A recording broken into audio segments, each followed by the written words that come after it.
आज खरं म्हणजे पेसाचा प्रश्न निर्माण झाला। मला या निमित्ताने सांगितलं पाहिजे, आमचं सरकार पहिलं सरकार होतं ज्या सरकारने पेसाच्या संदर्भात निर्णय घेतला। आम्ही पेसा भरती सुरू केली, पेसा भरती पूर्ण केली। काही लोक कोर्टात गेले, आम्ही हायकोर्टामध्ये जिंकलो। हायकोर्टाने सांगितलं तुमची भरती बरोबर आहे। काही लोक सुप्रीम कोर्टात गेले, सुप्रीम कोर्टाने तिथे स्थगिती दिली।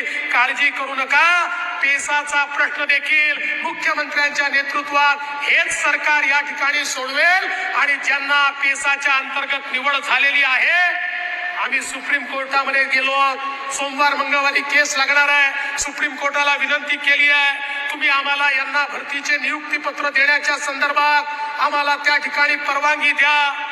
ती परवानगी आम्ही मिळवणार आहोत आणि सुप्रीम कोर्टातनं परवानगी मिळवून आमची पेसा भरती देखील त्या ठिकाणी करणार आहोत। पण या निमित्ताने सांगितलं पाहिजे, पेसाचा कायदा लागू करणारही महायुतीचं सरकार आहे, पेसाच्या अंतर्गत नियुक्ती देणारही महायुतीचं सरकार आहे।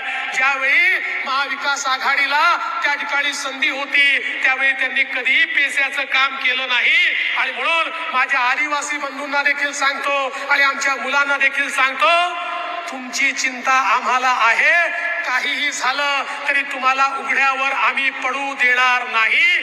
त्याकरता जंग पछाडावं लागलं तरी देखील आम्ही पछाडू, पण आमच्या आदिवासींना त्या ठिकाणी पेसा भरतीचा फायदा हा दिल्याशिवाय आम्ही राहणार नाही। अलीकडच्या काळामध्ये